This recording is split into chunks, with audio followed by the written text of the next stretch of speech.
Okay, I want to discuss a very topical and emotive issue, which I think is important to discuss, really. Or rather, since I'm the one talking, to raise, and then you can discuss it in the comment section. Um, I want to talk about treason and the whole idea of treason, because this is something that has been a familiar part of our discourse, unfortunately, for the last few years. Now, when I say unfortunately, it's not because I don't think that such a concept exists. It's that it shows how deeply divided society is right now on social and political issues. Brexit's a major factor for that, but I don't think it's the only factor. I think there's other things at play. So, first of all, I guess the obvious question is, what is treason? I believe it's a very loaded term, and it's not one that should be thrown around lightly. But I do think that there are people who take positions that can only be described as stabbing their country in the back. Now, I have a very clear idea of what I believe treason is. Others may disagree and they may have an idea of something else that they would regard as treason. But I think it's important that if people are going to make this charge against others, they back it up. Um, a lot of the charge of treason recently has come from Eurosceptics and hardline Brexiteers. That's been levelled at Remain MPs, at the Prime Minister, at Remain voters. Now, the argument for this, the rationale for this, is that a majority voted to leave the European Union. They're very frustrated with the delays, understandably so. I mean, if I voted leave, I'd be frustrated as well. But they're now convinced in the conspiracy theory that there is a plot to stop Brexit. And they believe that, this is what I gather anyway, they believe that it's not just like Remain activists who are signing that petition, but they've convinced themselves that the Prime Minister is not a true believer, that she has no interest in delivering Brexit, despite saying so until she's blue in the face that leave means leave and so on. I do understand their sense of betrayal in the sense that two dates have now come and gone for a supposed leave, the 29th of March and the 12th of April. And now we're talking about a Halloween date. Um, I see nothing good coming from Brexit, or very little good, but I do understand the frustration of Leave people. You know, they do see that as betrayal. Um, but if Brexit isn't delivered the way they wanted, a no deal Brexit, if there's a Brexit, we'll say a customs union or something like that, hard leavers will say that's Brexit in name only. Um, and they'll still make this charge of treason. Now, just to be clear, treason is a charge that in the history of this country and in many countries, carried the death penalty. It was something whereby, of course, traditionally in Britain, it would be treason would be perceived to be going against the interests of the king or queen. And the usual death for traitors was a pretty brutal one. They'd be sent to the Tower of London. If they were noble, they would be have the mercy of being beheaded, only merciful in the sense it was quick. Um, but a traitor's death was a pretty brutal thing, hung, drawn, and quartered. Head stuck on London Bridge. And of course, in wartime, in both world wars, particularly, but also on other conflicts, it carries a particular emotive charge to it.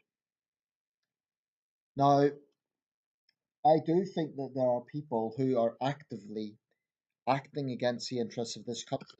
With Brexit, I obviously don't believe that people who vote Remain are traitors, because I know I'm not.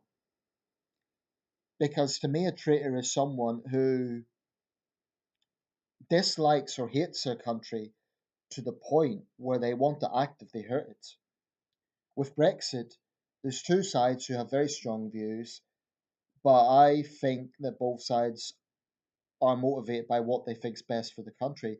It's true that there are some Remainers who do like patriotism, and I think they damage the Remain side. You know, when they kind of denounce the Union flag and they think there's something wrong with loving the United Kingdom. I think they're bad for the Remain side, but I think they're a minority of Remainers. Most Remainers will say that they don't want us to leave the EU precisely because they believe it will damage this country. So they are acting out of what they feel is best for the country. You may feel that they're wrong, but you can't question their intentions. You can't question the patriotism. And as for the military being used, because this is something unfortunate that always comes up in politics, veterans say this, veterans say that. The way I see it, soldiers are as diverse as anyone else. Okay, they may be broadly more on the conservative side of things, and probably there's more Eurosceptics among veterans than not. But I've seen both sides. During the campaign, I saw veterans, World War II veterans included, who were very skeptical of Brexit, and they were very pro-Remain because they'd seen what happens in a divided Europe. They knew that the cause of World War II was in large part a rise of ultranationalism. But you know, I get really annoyed when the military is used either way. Neither side can claim ownership of, and no individual soldier can claim that they represent everyone. So when I see guys say, "I'm a veteran," and I say this, my response is, "Well, thank you for serving your country, but you can't say that you speak for everyone because you just don't. You speak for your opinion, and you know you deserve respect because you've done something that most people don't." But no one can claim they represent an entire profession or an entire demographic. So treason. I definitely feel that the Salisbury attack last year was a real eye opener. I mean, Russia's been acting against our interests for a very long time, but that really was, in some ways, a turning point in the sense that if that didn't make us aware of Russia's agenda, I don't know what will.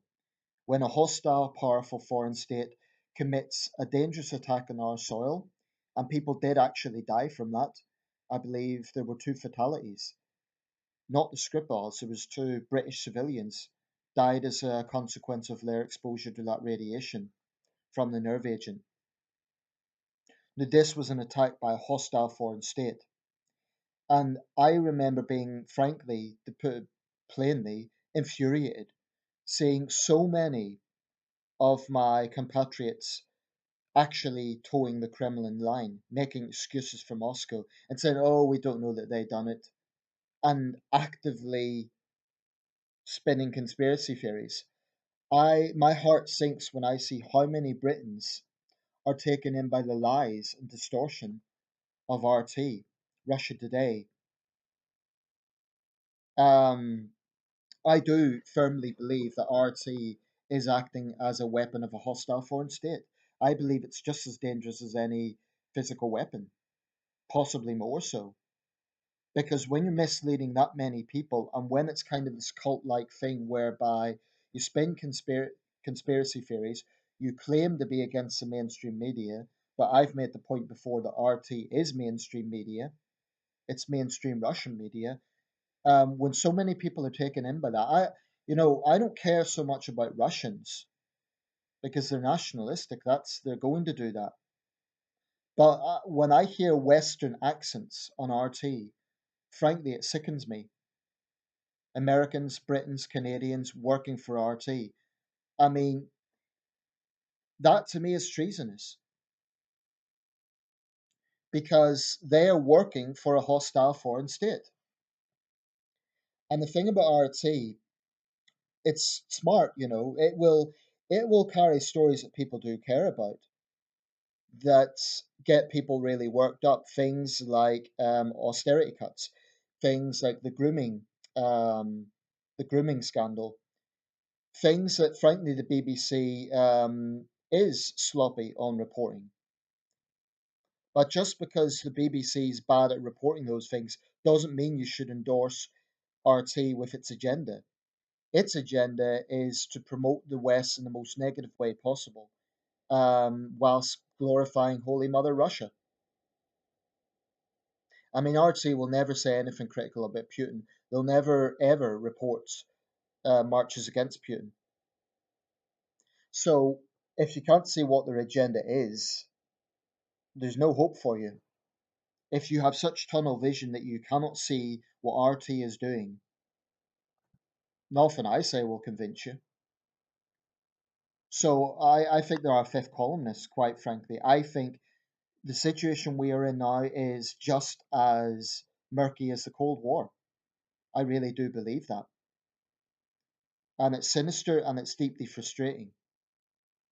Because, I mean, I get very angry with this, but I'm also aware that I can't go ranting and raving as justified as it would be, because then it would be easy for them to portray me as an extremist, and we're all responsible for all our own actions.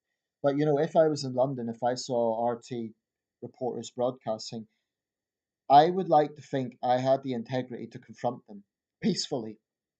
I wouldn't be aggressive, I wouldn't use violence, but I would robustly confront them, especially if they're British, and ask them how they sleep at night. So I definitely think there is treason out there, and it isn't just RT in Russia. It's also um, it's also needless to say Islamists. I mean, those who go to fight for Islamic State are acting against the interests of this country. They're traitors. Shamina Begum is a traitor.